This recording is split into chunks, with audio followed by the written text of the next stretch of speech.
My name is Cassie Thompson. I'm 32 years old, and I've just returned from a career-defining business trip to find the locks on my dream house changed.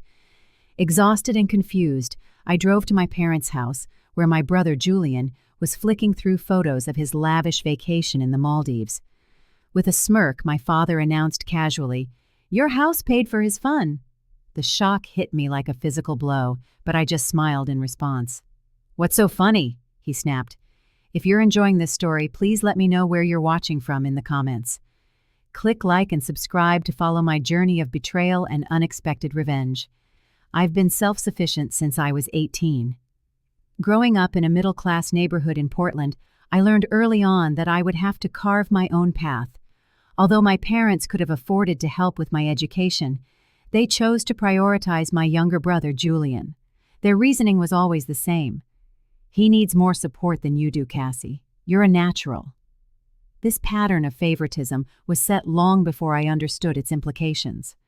Through high school, I worked 3 jobs to save for college: weekday mornings at a coffee shop, evenings at a local diner, and weekends at a retail store.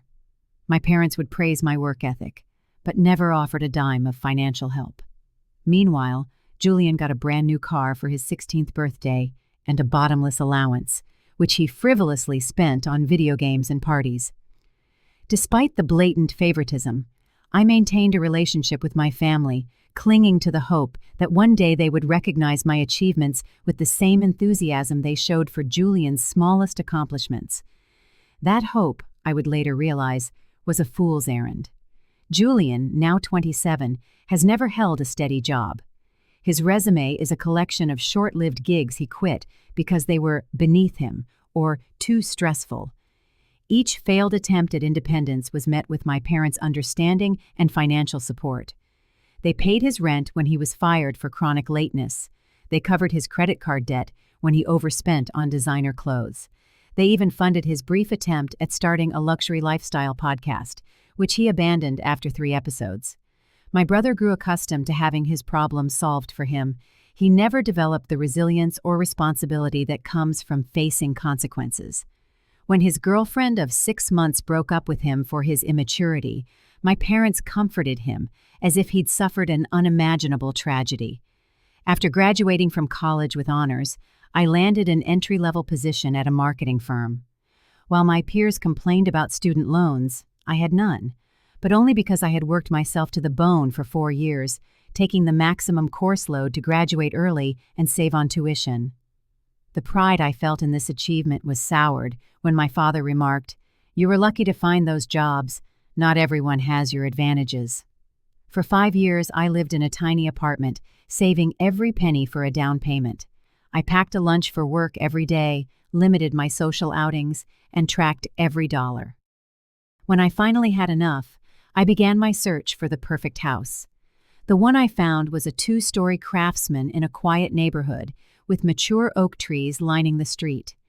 Built in the 1950s, it had the character that modern developments lacked: wide plank hardwood floors, a brick fireplace, and large windows that flooded the rooms with natural light. The backyard was spacious, with a small garden that reminded me of the one my grandmother, Margaret, had so lovingly tended. That detail was particularly meaningful. My grandmother had been my sanctuary during my childhood. When the favoritism at home became unbearable, I would bike the 3 miles to her house. She'd greet me with fresh-baked cookies and unwavering support. "You're stronger than you know, Cassie," she would say, "and one day that strength will be your greatest asset." The house, being near her old neighborhood, felt like a connection to her, even though she had passed away 3 years prior. When I signed the closing papers, I felt her presence, her approval. This was more than a financial investment. It was a symbol of my independence and resilience. When I invited my family to see my new home, their reaction was predictably underwhelming. My mother commented on how much work it needed. My father questioned if I had overpaid. Julian scoffed at the old-fashioned kitchen, though he'd never cooked a meal in his life.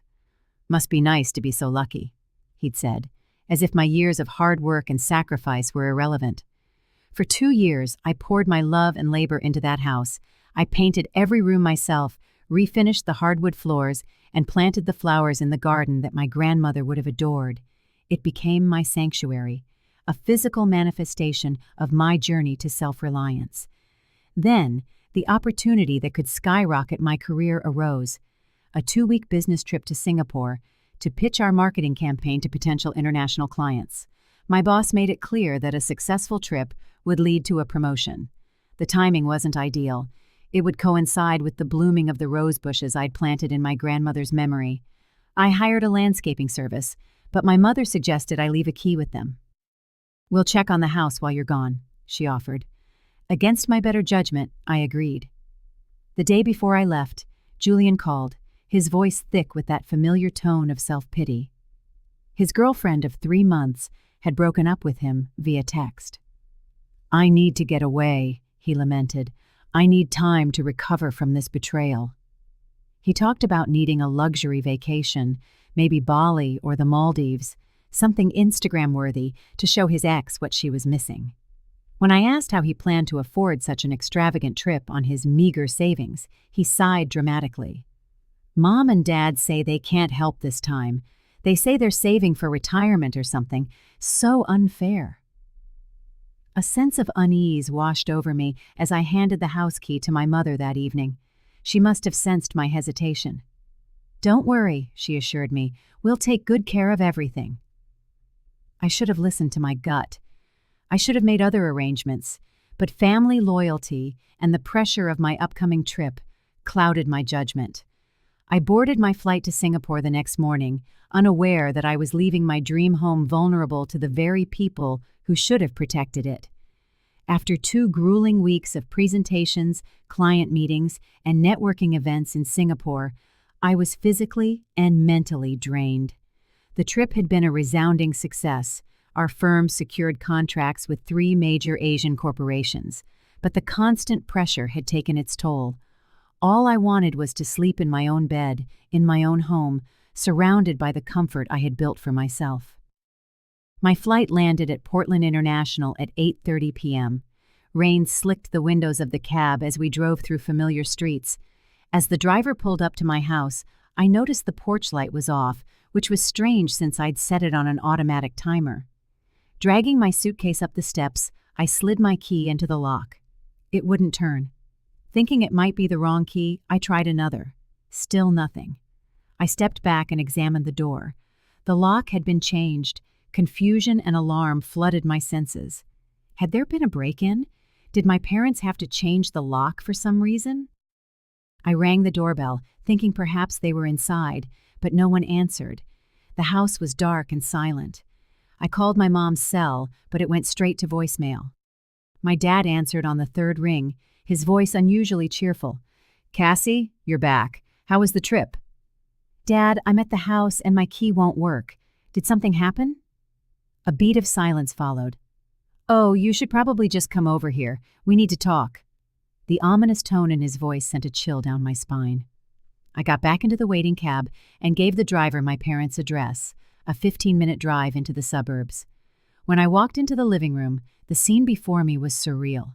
Julian was sprawled on the couch, swiping through photos on his phone with a self-satisfied smirk. My mother was busy in the kitchen, avoiding my gaze. My father sat in his recliner, watching a basketball game with casual interest. "What's going on?" I asked, my voice tight. "Why was my lock changed?"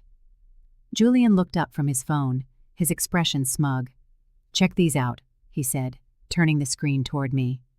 The photos showed him lounging on a pristine beach, sipping cocktails by an infinity pool, and posing in front of a luxurious overwater bungalow.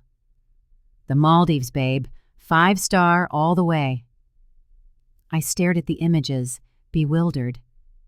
"How did you afford that? I thought Mom and Dad said they couldn't help." My father muted the television and leaned forward.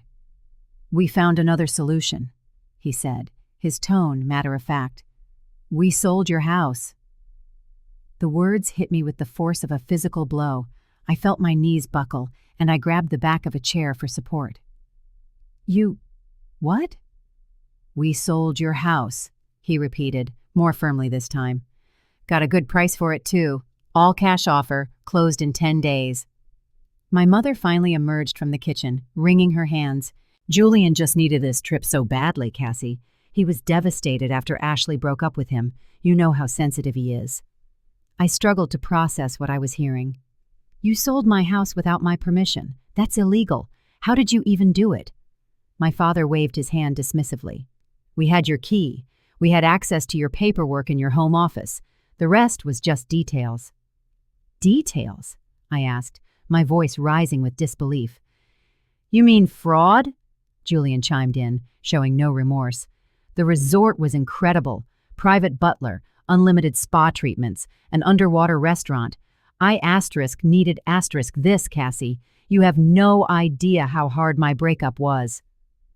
Rage and disbelief warred within me, but I forced myself to maintain an outward calm. So, you committed fraud, sold my home without my knowledge or consent, and used the money for a luxury vacation. My mother's expression turned defensive. Not all of it went to the vacation. We needed a new car too, and Julian deserved something nice after everything he's been through. Everything he's been through? I repeated, incredulous. A 3-month relationship ending justifies stealing my house? The house I worked 3 jobs to save for? The house I spent years renovating? My father's face hardened. Don't be so dramatic. You can always buy another house. You're doing well at your job. Besides, we're your parents. We know what's best. What's best? You think stealing from your daughter is what's best? We didn't steal, my father said firmly. We redistributed family assets to where they were most needed. Julian needed healing. You were too attached to that house anyway. Too attached? It was my home. My father leaned back in his chair, a wry smile playing on his lips. Well, not anymore. Your house paid for their fun. He gestured toward Julian, who was once again engrossed in his vacation photos. In that moment, something inside me shifted. The shock and rage gave way to an eerie calm. I felt the corners of my mouth turn up into a smile. My father's smirk faltered. What's so funny? He snapped. I held my smile but said nothing. Instead, I picked up my suitcase and walked toward the door. Where are you going? My mother called after me. To make some phone calls, I replied, my voice steady. Enjoy your evening. As I closed the door behind me, I heard Julian ask, What's her problem? She can just buy another house. Little did they know, their actions had set in motion a chain of events that would change our family forever, and not in the way they imagined. I drove through the rain-soaked streets, my vision blurred by tears, until I reached the condo of my best friend, Emma. Ever since college, Emma had been my rock, the sister I never had but desperately needed. Her lights were on despite the late hour, and she answered my frantic knock in her pajamas, her face instantly shifting from sleepy confusion to concern. Cassie, what happened? She pulled me inside, taking my rain-soaked coat. I collapsed onto her couch, the enormity of the situation finally shattering my composure. Through sobs, I explained what my family had done. Emma listened, her expression morphing from disbelief to outrage. They sold your house without your consent for a vacation? Her voice rose with each question. That's not just immoral, Cassie. It's criminal. We need to call the police right now. I took a shaky breath, gathering myself. There's something else, Emma. Something about the house they don't know. Emma sat down next to me, her brow furrowed. What do you mean?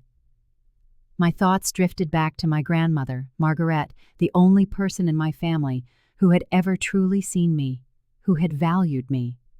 While my parents lavished attention and resources on Julia, Grandma Margaret had invested in me, not with money, but with an unshakable belief in my potential. Do you remember my grandmother? I asked Emma. She nodded. Of course. She was wonderful, always had cookies when we visited in high school, and never failed to ask about my art projects. She was the only one who ever put me first, I said softly. The only one who saw how my parents treated me compared to Julia. In my mind's eye, I could see Grandma Margaret tending her garden, dispensing wisdom along with freshly picked tomatoes. Family is supposed to lift you up, Cassie, not tear you down, she'd say. Remember that you deserve a love that doesn't come with conditions. 3 years before I bought my house, Grandma Margaret passed away peacefully in her sleep. What few people knew was that before her death, she had established a private trust fund, and I was the beneficiary. She had been careful to keep the arrangement a secret from my father, her own son, who had already borrowed substantial and never repaid sums from her. The house, I explained to Emma, isn't technically mine, at least not in the way they think. Emma looked confused. What do you mean? I'm the registered owner, yes, but in reality, I'm the trustee of my grandmother's estate. The house was purchased through the trust she created before she died. Wait, Emma said, trying to process it. So the house belongs to a trust, not directly to you? I nodded. Exactly. Grandma knew how my father operated. She knew he'd taken advantage of her financially in the past, so she set up the trust with very specific conditions, the main one being that if any family member tried to misappropriate assets from the trust, they would forfeit all rights to any inheritance. Emma's eyes widened. So, by selling your house, they violated the terms of the trust, I confirmed. And there's more. I suspected something like this might happen. My dad was asking too many questions about the house's value before I left. Julia was a little too interested in how much equity I'd built. What did you do? Emma asked.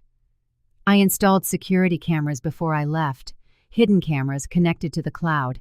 I have video of them letting themselves into my house, going through my files, meeting with the realtor, and forging my signature on documents. Emma stared at me, aghast. You knew they'd try something like this? I let out a long sigh. I hoped they wouldn't, but living with them for 18 years taught me to prepare for the worst. My grandmother taught me that too, in her own way. She always said trust has to be earned, not given automatically, even with family. Emma reached for her phone. We need to call the police. This is clear-cut fraud. I placed my hand over hers. Not yet. I need to speak with my grandmother's lawyer first. There's a process for this. The trust has specific protocols for handling violations. But Cassie, they sold your house. Where are you going to live? What about all your things? I had been so consumed by the betrayal that I hadn't fully processed those practical concerns. I don't know, I admitted. I assume they packed my things up, or maybe they're still in the house. The new owners might not have moved in yet. Emma squeezed my hand. You're staying here until we sort this out, and we will sort this out. Your family is not getting away with this. As the initial shock began to fade, a steely resolve took its place. My grandmother had protected me, even after her death, preparing for a betrayal she must have sensed was possible. I would not let her down. Tomorrow, I said, my voice steady for the first time since I'd learned the truth. I'm contacting Mr. Harrison, my grandmother's lawyer. He has all the trust documents, and then we make a plan. Emma nodded, her expression fierce with loyalty. Whatever you need, I'm here. Those three have no idea what they've done, do they? No, I replied, a dark smile forming. They think they just sold a house. They don't realize they've just sold their futures. As I settled into Emma's guest room that night, exhaustion finally claiming me, I felt my grandmother's presence more strongly than ever. I'll fix this, Grandma, I whispered into the darkness.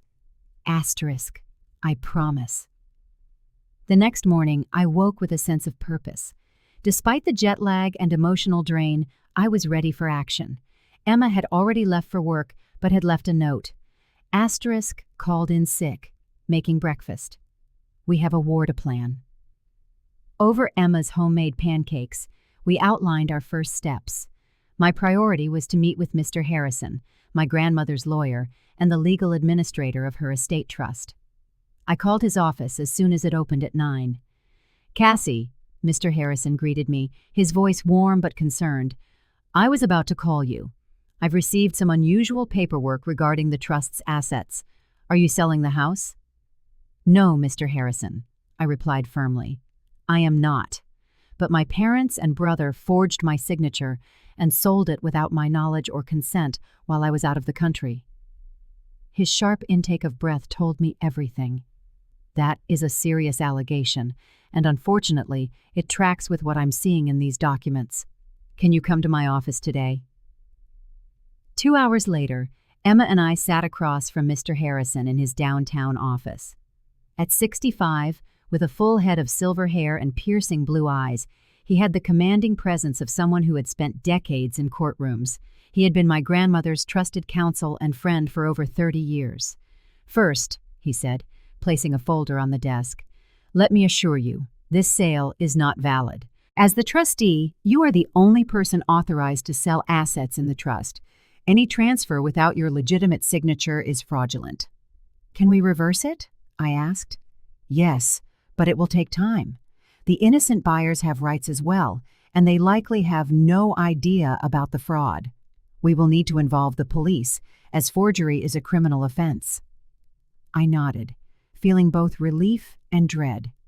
And what about my grandmother's clause regarding family members who try to misappropriate the trust's assets? Mr. Harrison's expression grew grim. That clause is ironclad. According to the trust documents, any family member who attempts to seize or convert trust assets for their own benefit immediately forfeits all rights to any inheritance or benefit from the trust. Based on what you've told me, your parents and brother have triggered that clause. Emma leaned forward. What does that mean exactly? It means, Mr. Harrison explained, that they are now excluded from any future distributions from the trust, and the trust contains more than just the house. This was news to me. What do you mean? Your grandmother was quite astute with her investments. The house was purchased using only a portion of the trust's assets. There are additional funds that were to be distributed on your 35th birthday, with smaller portions designated for your parents and brother, provided they abided by the terms of the trust. My heart sank. So they didn't just steal my house, they lost their inheritance too. I'm afraid so, Mr. Harrison confirmed. Your grandmother foresaw that something like this might happen. She witnessed similar behavior from your father during her lifetime. I remembered my grandmother's warnings about my father's sense of entitlement, how he had repeatedly borrowed money from her with endless excuses for not paying it back, how he had once tried to convince her to refinance her own home to fund his failed business venture. What do we do now? I asked. Mr. Harrison outlined a comprehensive plan. First, we would file a police report for the forgery and fraud. Then we would contact the title company and the new homeowners to explain the situation. Finally, we would invoke the trust's clause and formally document my family's violation. The process will take time, he warned, and it will not be pleasant. Are you prepared for that? I thought of my parents' smug smiles, of Julia's casual dismissal of my years of hard work. Yes, I said, I'm ready. Our next step was to identify and contact the buyers of my house. Through Mr. Harrison's connections, we learned they were a young couple, the Millers, who had just relocated to Portland for work. They had been told I was selling quickly due to a job transfer and had never met me in person. All communication had been handled through my representatives, my parents. With Mr. Harrison present, I called the Millers to explain the situation. Their shock and distress were palpable. We had no idea, Mrs. Miller said, her voice trembling. We thought it was all legitimate. We've already started renovations. This is not your fault, I assured them. You are victims in this too. My lawyer will work with you to make this right. Mr. Harrison explained they would be compensated for any expenses and inconvenience.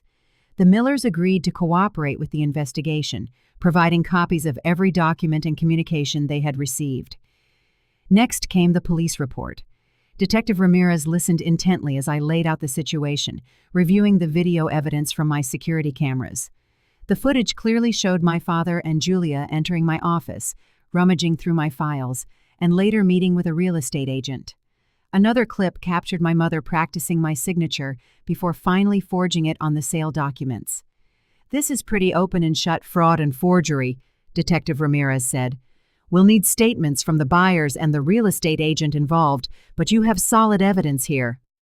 As we left the police station, I got a call from my cousin David, the one relative I was still close to. "Cassie, what's going on? Uncle Robert just called Dad in a panic, saying you're trying to have them arrested." I explained the situation to David, who had always seen through my parents' favoritism. "I'm not surprised," he admitted, "but even for them, this is extreme. Did you know they bought a new car with the money too? And Julia's been bragging about her trip all over social media?" This new information fueled my resolve. Through David, I learned more about the extent of their betrayal. The house had sold for $420,000. Julia's Maldives trip cost nearly $70,000, including first-class airfare and an overwater bungalow. My parents had purchased a new luxury SUV for $60,000. The rest of the money was sitting in a joint account they'd opened, with some of it already spent on various luxuries. "There's one more thing you should know," David added, hesitating. "This isn't the first time they've tried to get at your grandmother's money.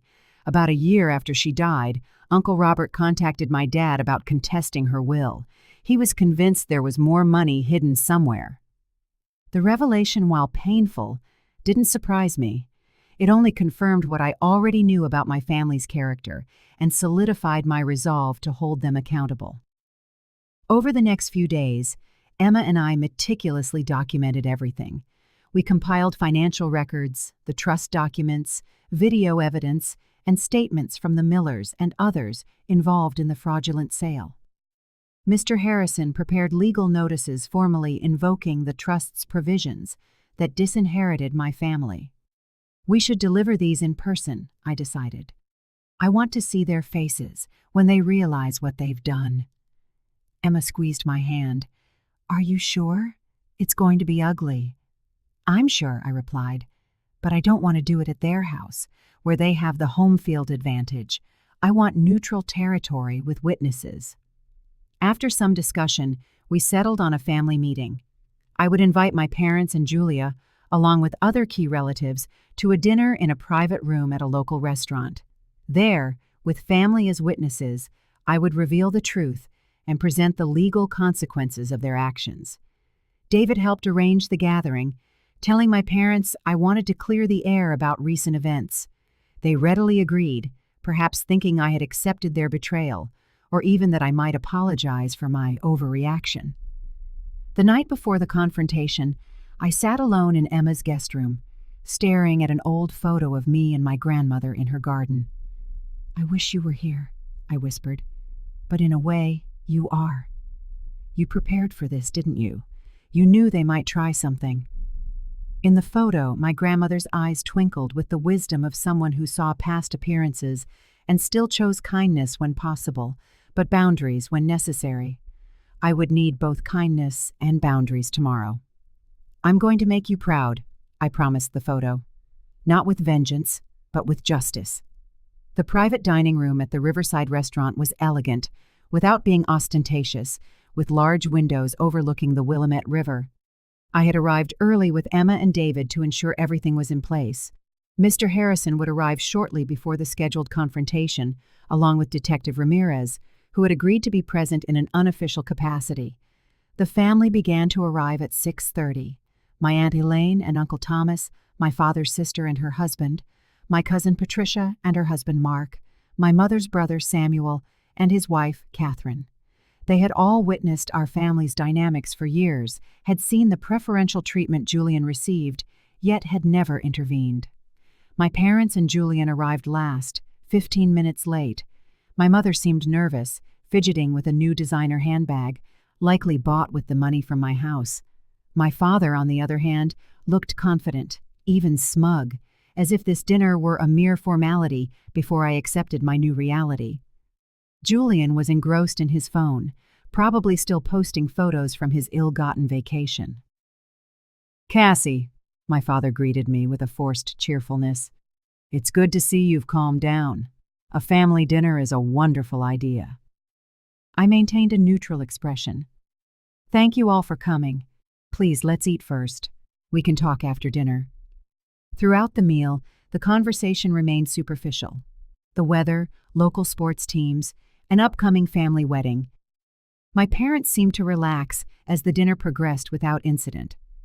Julian even began to boast about his trip, describing the underwater restaurant and the private butler service in vivid detail, oblivious to the indecency of flaunting his stolen luxury. "The dive with Mr. Kell was incredible," he gushed.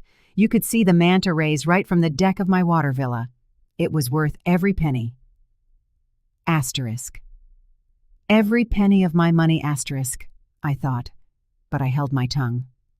As dessert was being served, Mr. Harrison arrived, followed by Detective Ramirez. I introduced them simply as my guests, watching my father's expression shift from confusion to caution. "Before we continue," I said, rising to address the gathered family, "I'd like to explain why I've invited you all here tonight." The room fell silent, every eye turning to me. As some of you know, while I was in Singapore on business, my house was sold without my knowledge or consent. The money was used to fund Julian's vacation to the Maldives, a new car for my parents, and several other purchases. My father cut in, his voice sharp. "Cassie, this is not the place to air family disagreements. We've already discussed this." "No, Dad, we didn't discuss it. You told me what you had done. There was no discussion." I turned to address the rest of the family. "What you may not know is how this sale was accomplished, and I have evidence I'd like to share." Before my father could protest further, I nodded to Emma, who connected her laptop to the room's projector. The screen lit up with footage from my hidden security cameras. The first clip showed my father and Julian entering my home office, rummaging through my desk drawers until they found my financial documents. "Here it is," my father's voice said on the video. "The house is worth at least $400,000, more than enough for what we need." Julian's recorded voice was anxious.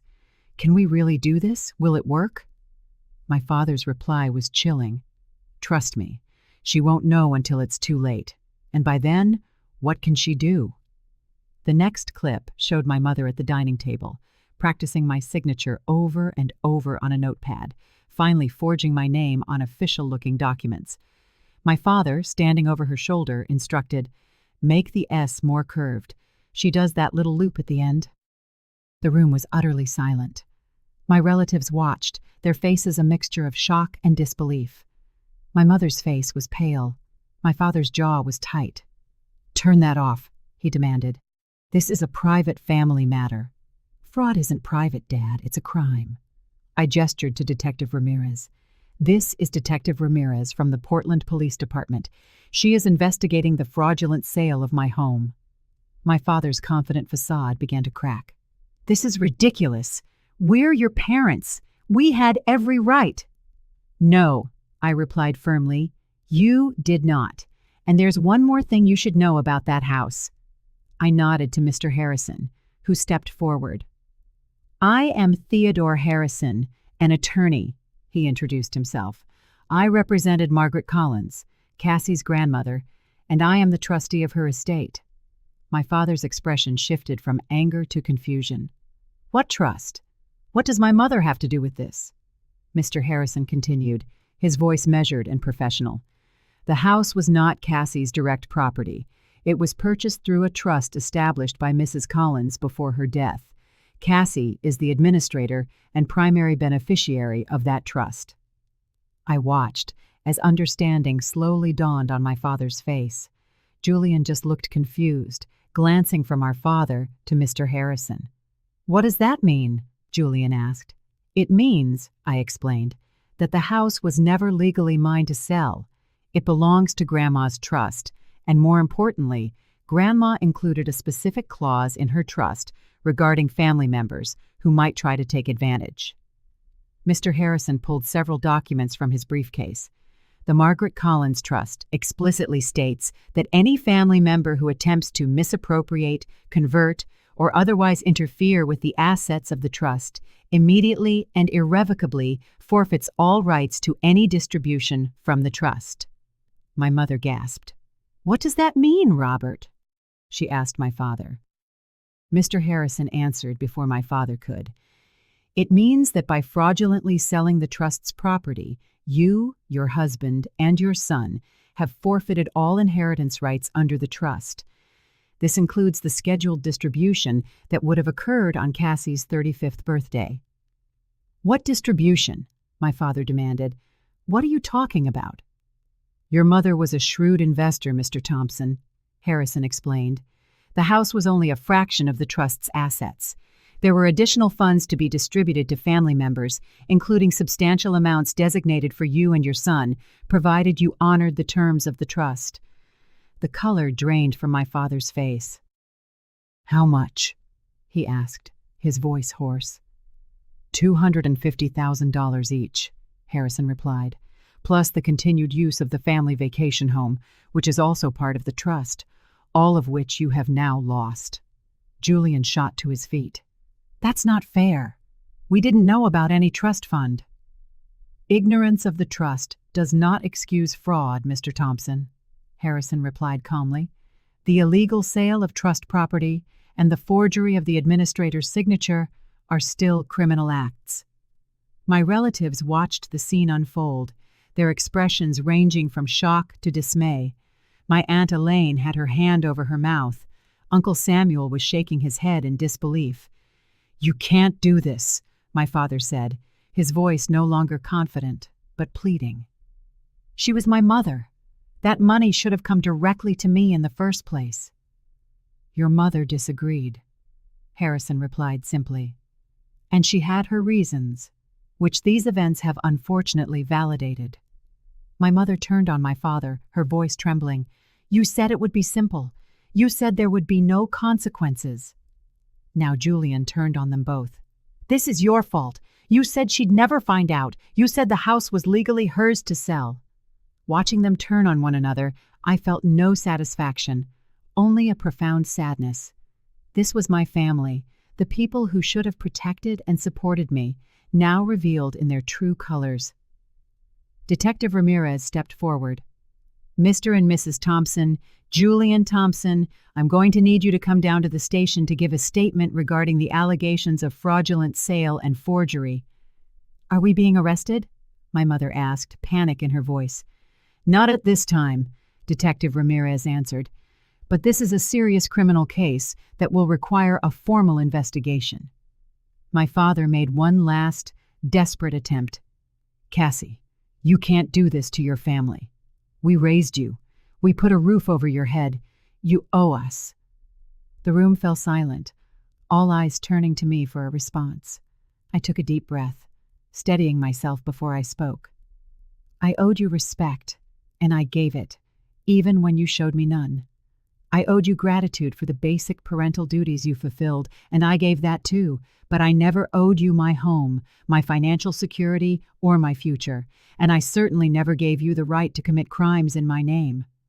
I turned to address our extended family. "I didn't bring you here for sympathy or to take sides. I brought you here as witnesses to the truth, so there can be no twisting of what happened. This was not a misunderstanding or a family disagreement. This was fraud, forgery, and theft." My Aunt Elaine spoke, her voice quiet but firm. "Robert, how could you do this to your own daughter?" My father had no answer. The confident, controlling man who had belittled my achievements and justified his favoritism for decades now stood silent, his charade exposed. As Detective Ramirez escorted my parents and Julian to the door, my cousin Patricia approached me. "Cassie, I'm so sorry. We all saw how they treated you growing up, but none of us ever said anything. We should have." One by one, my relatives came forward to express similar sentiments. Years of silent observation had finally given way to acknowledgement. It wasn't enough to erase the past, but it was something, a recognition that what had happened to me was not right. When everyone but Emma, David, and Mr. Harrison had left, I finally allowed myself to feel the full weight of the night. "It's really over, isn't it?" I asked, more to myself than anyone else. "The legal process is just beginning," Mr. Harrison cautioned. "But yes, in many ways, this chapter is closing. Your grandmother would be proud of how you handled yourself tonight." As we left the restaurant, I looked up at the night sky, feeling both lighter and heavier at once. The burden of pretense had been lifted, but the reality of what my family had done and who they truly were had settled in its place. It was a painful truth, but it was better than a lie. 3 weeks after that confrontational dinner, my father accepted a plea deal. He would serve 2 years of probation for fraud and forgery, pay substantial restitution, and complete 500 hours of community service.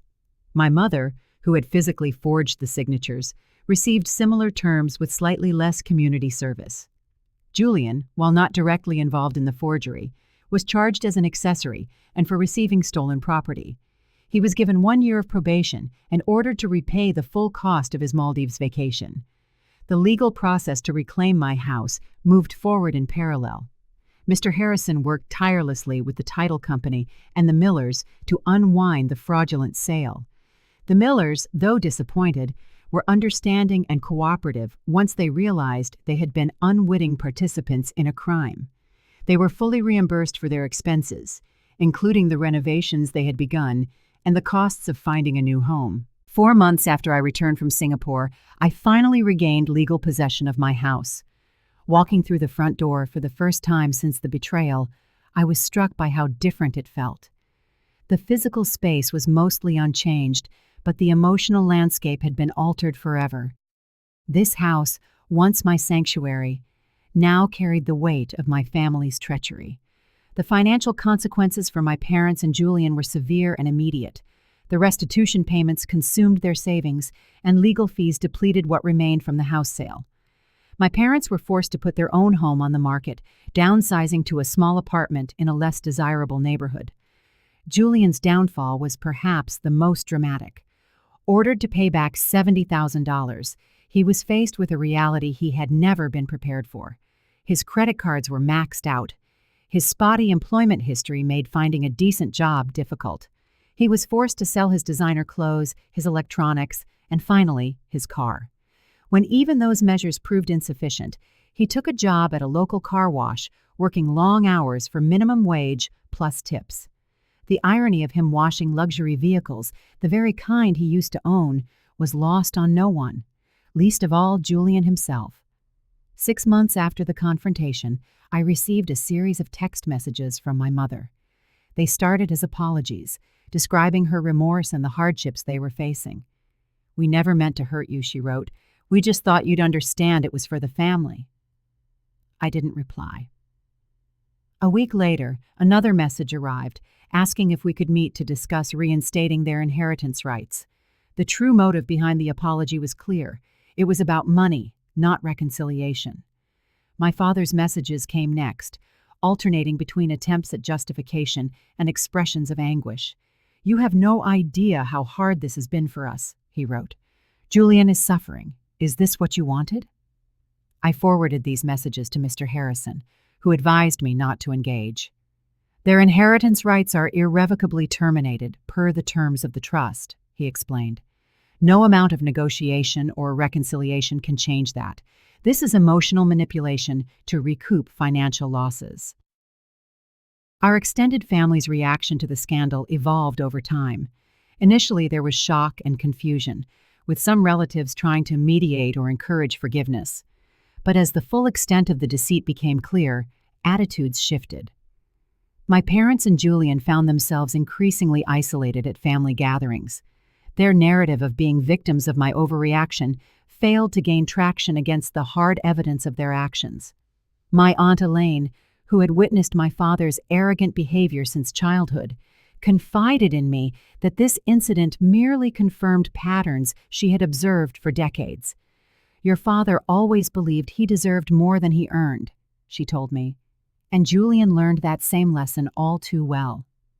The collapse of my family's standing extended far beyond the financial and legal consequences. Their reputation in the community, built on my father's carefully cultivated image as a successful business consultant and family man, crumbled as news of the fraud spread. Old friends distanced themselves. The invitations dwindled. My father's consulting clients, unsettled by his criminal conviction, quietly took their business elsewhere. Julian, once the golden boy who could do no wrong, found himself ostracized by the very friends who had reveled in his generosity when he was flush with stolen cash. His social media accounts, which once flaunted lavish vacations, now lay dormant as he worked long hours to make the minimum payments on his restitution debt. Throughout this period, I experienced a whirlwind of complex and often contradictory emotions. There was a sense of vindication in seeing justice served, yet also a profound sadness for the family relationships that had been irrevocably damaged, or perhaps, more accurately, finally revealed for what they truly were. I felt anger alongside relief, sorrow alongside freedom. Emma and David remained my constant support, providing emotional stability when the legal and practical challenges felt unbearable. Emma invited me to stay with her until I felt ready to return home. David kept me informed about family matters without ever pressuring me to reconnect with my parents or Julian. 8 months after the confrontation, I began working with a therapist specializing in family trauma. Dr. Melissa Torres helped me navigate the conflicting emotions and begin the process of redefining my understanding of family. "What you're experiencing is a form of complex grief," she explained during one session. "You are mourning the loss of the family you deserve to have, while processing the betrayal of the family you actually had."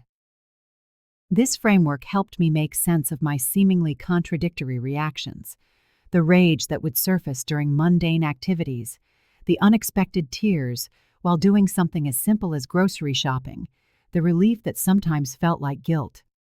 When I finally felt ready to return to my house, nearly a year after the confrontation, I treated it as a reclamation project. I repainted every room, replaced the flooring in the areas my family had frequented most, and redesigned the garden with new plants that held no connection to the past. Emma helped me sage the house, a cleansing ritual she said would remove negative energy. While I was skeptical of the metaphysical aspects, the symbolic act of purification resonated deeply. Room by room, we moved through the house, declaring it reclaimed and renewed. As the physical transformation progressed, I felt an internal shift as well. The house was becoming mine again, not just legally, but emotionally. The shadows of betrayal began to recede, not disappearing entirely, but losing their power to disrupt my peace. One afternoon, while planting new rose bushes in memory of my grandmother, I had a profound realization. The greatest theft my family attempted was not of the house itself, but of my sense of worth. By treating my years of hard work as something they could casually appropriate, they had tried to reinforce a lifetime of messaging that my accomplishments were less valuable than Julian's needs.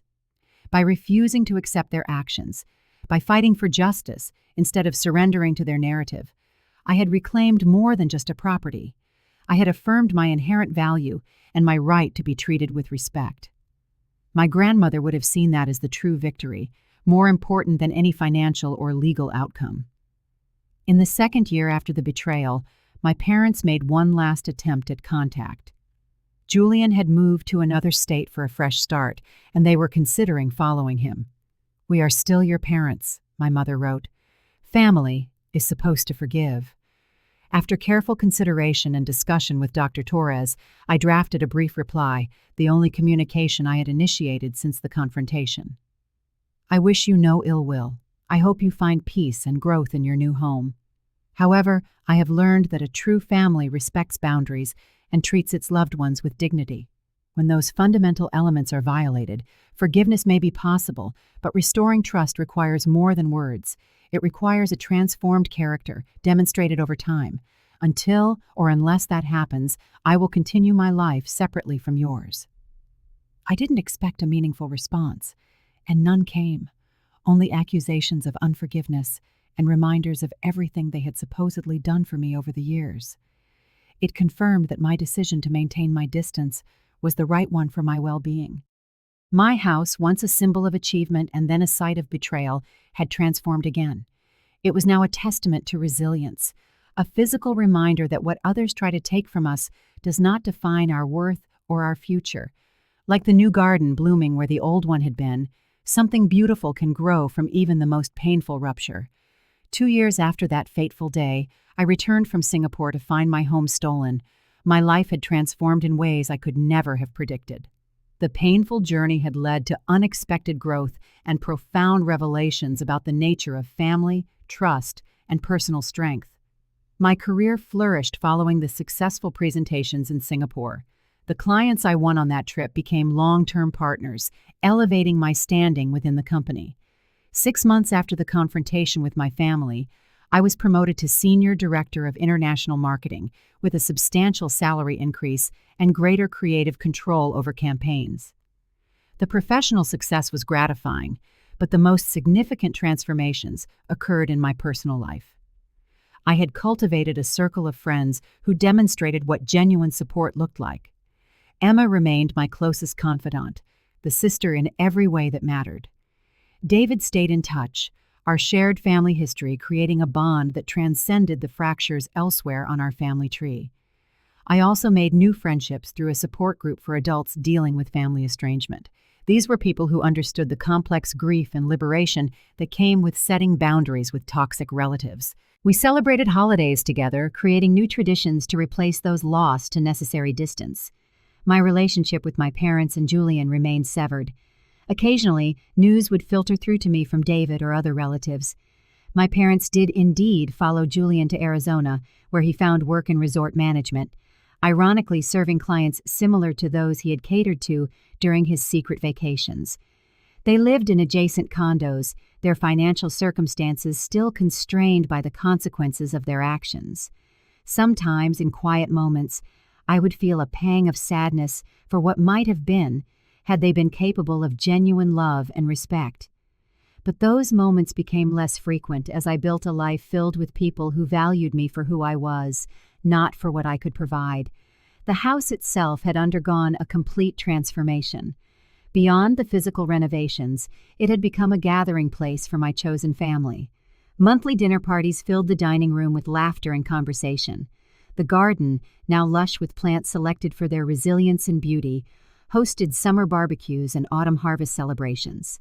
In the study that had been invaded and violated, I established a small foundation in my grandmother's name. The Margaret Collins Trust for Young Achievers offered scholarships and mentorship to young people who, like me, were building a future without family support, using a portion of the trust funds that would have gone to my parents and Julian. We helped 10 students annually with college expenses and professional development. Through this foundation, I met Michael, a financial consultant who volunteered his expertise to help our scholarship recipients establish sound financial management practices. Our professional relationship evolved into a friendship, and then into something deeper.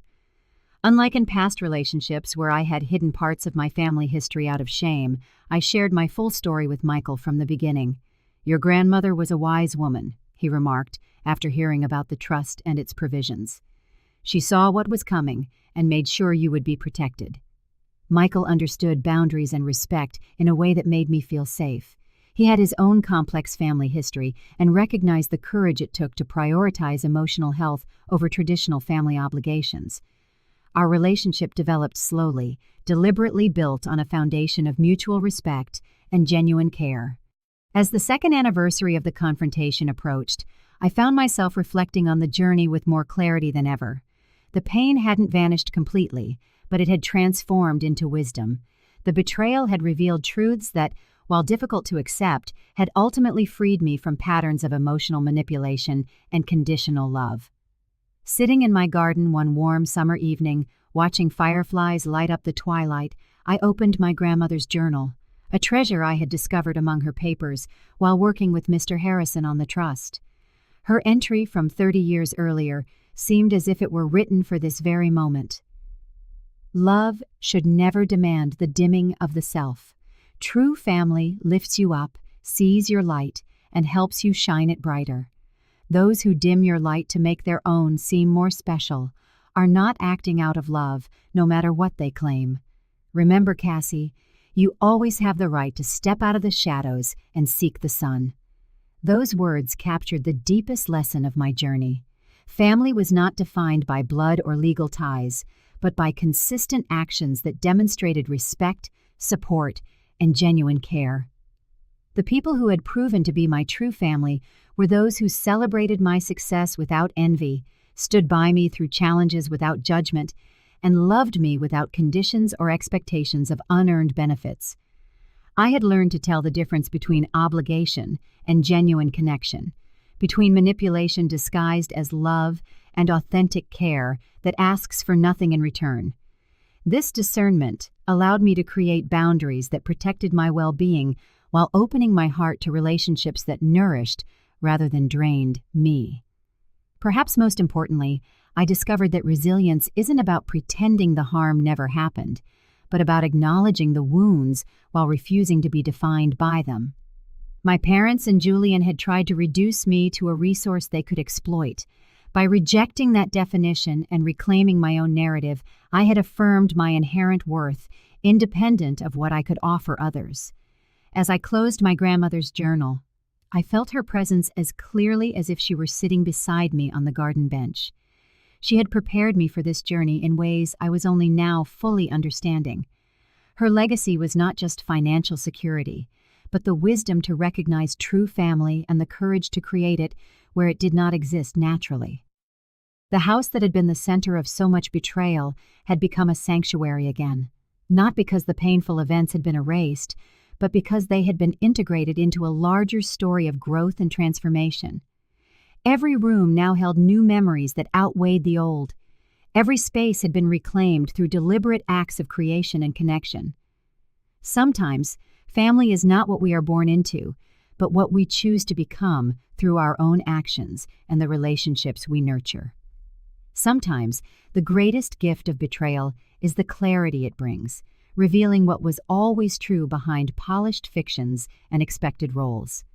And sometimes, the deepest healing comes not from forgetting the pain, but from using it as the foundation upon which to build something beautiful and authentic. As the sun set on another day in my reclaimed life, I felt a sense of gratitude, not in spite of the difficult journey, but because of it. The house my family tried to steal had become more truly mine than ever before. The life they tried to tear down had expanded beyond what I could have imagined, and the strength they underestimated had become my greatest asset, just as my grandmother had foreseen all those years ago. Have you ever had to set boundaries with family members who crossed the line? How did you handle the difficult balance between familial obligation and self-respect? I would love to hear your stories and perspectives in the comments below. And if this story resonated with you, please consider subscribing and sharing it with someone who might need to hear that standing up for yourself isn't selfish. It's necessary. Thank you for listening to my journey. And remember, sometimes the family we create by choice is more of a home than the one we are given by chance. I wish you all the strength to recognize your worth and the courage to protect it.